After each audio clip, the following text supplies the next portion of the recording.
We are going to be in for a bumpy ride, a roller coaster in 2023. The very first thing I need to talk about today is that inflation is falling when you look at the CPI numbers.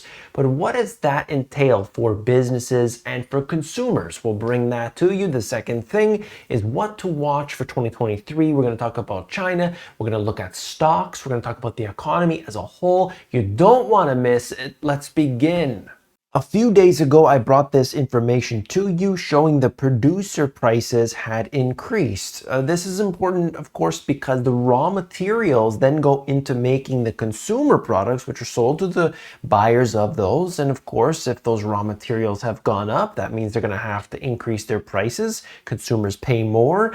There we have it. Consumer price would increase. Right now, we're seeing a little bit of a mix-up where the producer prices had increased, yet consumer prices rose less than expected in November, up 7.1% from a year ago. What's crazy about all of this is that the prices are up 7.1% from a year ago, and somehow stocks are celebrating that fact. Investors are celebrating this. 7.1% inflation on their metric, we're talking about their metrics here, is incredibly high when you see it in comparison to where it was a couple years ago. So this is the kind of topsy-turvy world that we live in today. Now, of course, if you look at real rates of inflation, it is higher, and it all depends on what you buy and so on, but we're comparing their stats. Why do we do this? Because businesses, the employers, look at this information. And a lot of people have said that they hate me because I do use the CPI number. I think that's important to understand why we're doing this. It's because the businesses, the corporations, the one who employ thousands and thousands of people look at the CPI. They're not looking at John Williams shadow stats. That information is for you and I to look at. But you got to understand that it's the basket of the things that you buy which really ultimately makes up your own. Your own inflation needs to be calculated. Look, so you see CPI is up and it's up year over year, but the stock market sees it as declining growth in inflation. And as a result, with the Federal Reserve, perhaps by the time you're watching this video, increasing interest rates by 50 basis points, they still see this as backing down from their hawkish policy. When we look at the inflation in a breakdown, you could see here for November 2022, we can see that eggs had increased 49%, airfare up 36%, butter, margarine, public transportation, lettuce, unfortunately, you can see that, cereals and so on. It just gets into all of that. And it explains the fact that it depends on what you're buying, but a lot of things have gone up a considerable amount. Energy, 13.1%. Food at home is 12%. This hits everyday people on everyday purchases. And of course, this is the type of thing that actually hits you. It's not about the inflation metrics that they choose to show us. And that's why, of course, when you see the data as a raw data broken down like this, it starts to make sense. Yeah, food at home, 12%. Well, I got to eat every day. That's the way this works, but they can show you one stat or another, make it look okay when really it isn't. So what do we do about this? And historically, what has happened before? I'll break that down for you in a minute here. I wanted to show you as well that investors had been in this state of mind whereby they had looked at stocks like Tesla and believed that they can go into this territory beyond the wildest expectations of anybody and remain there. However, if you look at this one company, it has done a few things which had been unusual, to say the least. If you see where it was in 2018 and 2019, during this period here, it's trading for a while and, it's up and down and you see the volatility there, just like any other company. But then we get into that later part of 2019 and it starts to go wild. Of course, we had the dip there in 2020, but then it just goes parabolic. And the stock literally multiplied and they started doing these stock splits and it just further fueled all of that. And the question I have for you and for anybody is, do we look at a stock based on different metrics like PE ratios? Do we understand what it means when we are looking at the balance sheets of the companies? Or do we simply look at the speculative nature of them? Is it simply that they're going to have 1 million robo-taxis on the street by 2020? Is it because we are going to drive Teslas on Mars one day? Or is it because secretly, Elon Musk is a unicorn, and somehow that's going to multiply the stock's value? I mean, like, where are we getting, why are we investing in this stock? And there has to be a reason behind it. There had to be something fundamentally that changed between 2019 and, let's just say, 2022, where we had the peak, 2021, 2022. What brought us to there?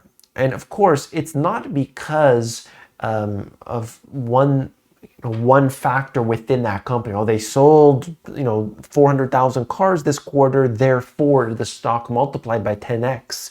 It doesn't work like that. And this is one extreme example, but I think that this really highlights what happens when you have easy monetary policies. You have easy monetary policies, you get crazy things that occur. That's the theme for 2023.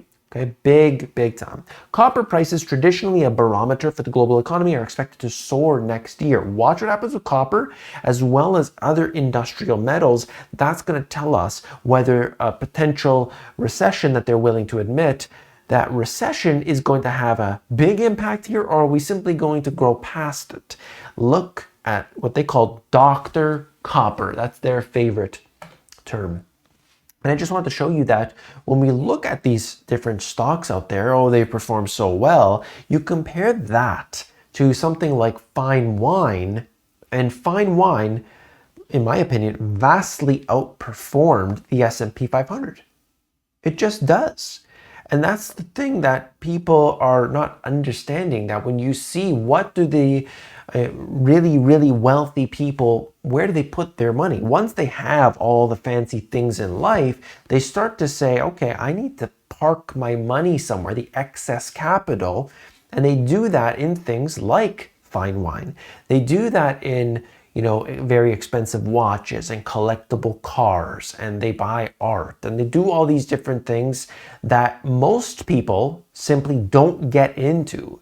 And obviously, if we don't have $20 million to invest in some sort of collectible item, but the point is they are able to achieve different levels of returns by getting at something as simple as a bottle of wine. Okay, that's the point here. And that's going to be a trend going forward. Look for that in 2023. We have a breakdown that I need to really get through to you here. Because when the stock market investors anticipate lower interest rates, as is expected in 2023, they tend to view the news as positive signal for stocks. This is because lower interest rates can help boost corporate profits by making it cheaper for companies to borrow money, which can be used to invest in new projects and expand operations. Lower interest rates can also encourage consumer spending, which can further stimulate stock prices. Historically, when interest rates have declined, stocks have often benefited. This was the case in the US in the early 2000s when the Federal Reserve lowered the Fed funds rate from 6.5% in January 2001 to 1.7% in June of 2003. During this period, the S&P 500 rose from 1,168 to 1,261, an increase of 8.2%. However, low interest rates can be problematic longer term. Low rates can incentivize investors to take on more risk in the pursuit of higher returns, leading to bubbles in certain asset classes. This was the case in the housing market in the mid-2000s when the Federal Reserve kept interest rates at historically low levels in order to stimulate the economy. The result was an increase in real estate prices that eventually led to the financial crisis of 2008. The Federal Reserve can also use quantitative easing to stimulate the economy by buying large amounts of bonds in order to increase the money supply and lower interest rates. This can lead to an increase in stock prices as investors are looking for higher returns. In regard to low interest rates, Warren Buffett, the CEO of Berkshire Hathaway, has said, quote, If you have interest rates that are too low for too long, it can create asset bubbles. And of course, this is what risk-on investors are truly hoping for. That's where we're at today. That's the message going forward here for 2023. You've got to pay attention. I will bring you all that news. You got to subscribe to the channel. I'll bring you a video every single day breaking down, especially in the next video, about what the Federal Reserve is really looking at. Not just the number that they choose of 50 basis points. There's so much more. Hit subscribe. I'll tell you all about it. China brings WTO case against the US and its sweeping chip export curbs as tech tensions escalate. So you probably heard about this if you're a subscriber to the channel. Basically, the US is saying to companies out there, you cannot sell your semiconductors, your computer chips, to China. That is huge. That's massive. And what else happened here? Well, the Netherlands basically said the same thing. And Netherlands has the one particular company, ASML, I believe it was, I covered in the previous video, where they are critical, making some seriously strong chips, and they're not the ones that are going to be able to be exported to China. Whether or not they go along with that, we'll see. And there was one other country, I believe I just covered in yesterday's video, same situation. So we're going to see this escalate, and now China's trying to do what they can on their side to prevent that. This is also related, if you look at this, I expect a major policy focus on reviving growth in 2023 for China, by the way, including support for housing and consumption, but stimulus policies won't have much impact if everyone is sick. They're trying to say that, hey, if they loosen on their lockdowns and restrictions, well, then everybody's going to be sick, and therefore the economy is going to slow down. It's possible that policymakers can delay some measures until after the current wave of infections has begun to recede. What the investors are looking for right now are these two things. Inflation moderates and China's rules ease. And those two things are vastly the most important factors for what investors are looking for as we move through into 2023. Keep these two things in focus right now. Have your eyes on that. This is going on with, FTX is really in the news right now. SBF in handcuffs. You might have seen that video. Binance temporarily halted withdrawals of stablecoin USDC as investors' concerns mount after FTX collapse. Of course, they've got to do this. People should be holding their cryptocurrencies and their Bitcoin off of all these exchanges. Hold that on a hard wallet, cold wallet, paper wallet, whatever the case may be, to get your money off. You saw what happened with all these influencers and how they told you FTX was just fine.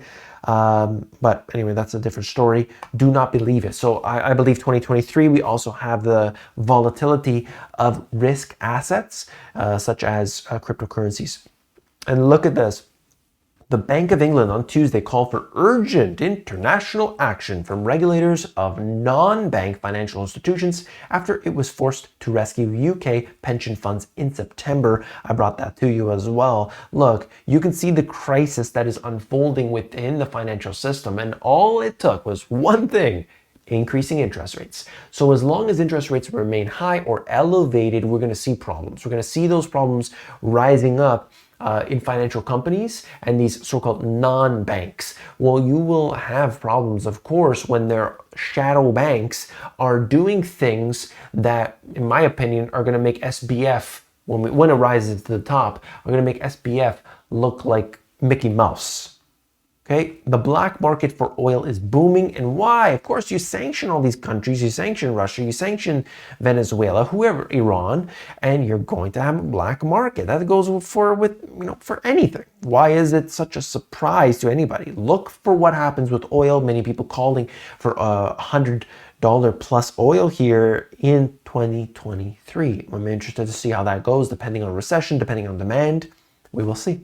Looking at the stock market, Apple is now bigger than Google, Amazon, Tesla, and Walmart combined. Is that really realistic, or do we need to see a revaluation between these stocks themselves?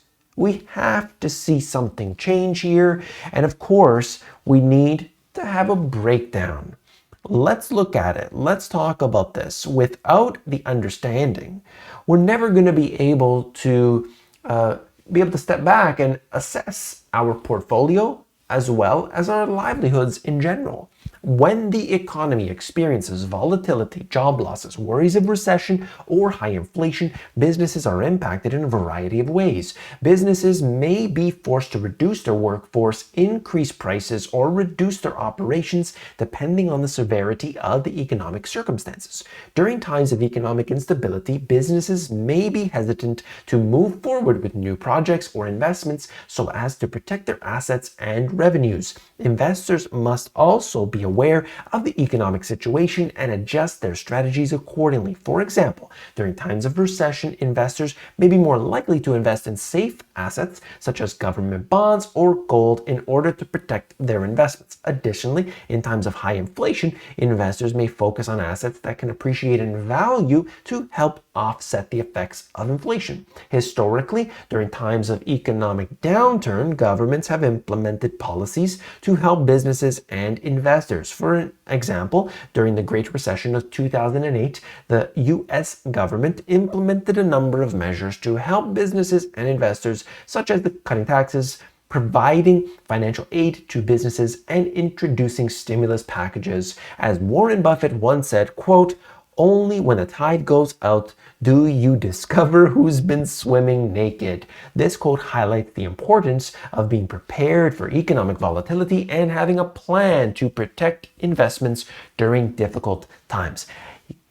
That's the way it goes. That's what we're seeing today. And of course, if we do not prepare, if we do not have all our ducks in a row, or at least we're not making an effort, we are going to be in a world of hurt. I certainly believe that. So what you've got to do is understand the pillars of prosperity, and that is either going more towards self-sufficiency or a higher income. I talk about this stuff in my books. I also discuss it in the How-To and Solutions playlist. I've got so many different playlists that you can check out on my channel, but the most important thing is that you hit subscribe, because tomorrow's video, I'm going to talk all about the Federal Reserve, not just about what they mentioned of the 50 basis point rate hike and all this stuff. You got to know the deeper details. I'll bring that to you. Hit subscribe, and I'll see you then. Take care.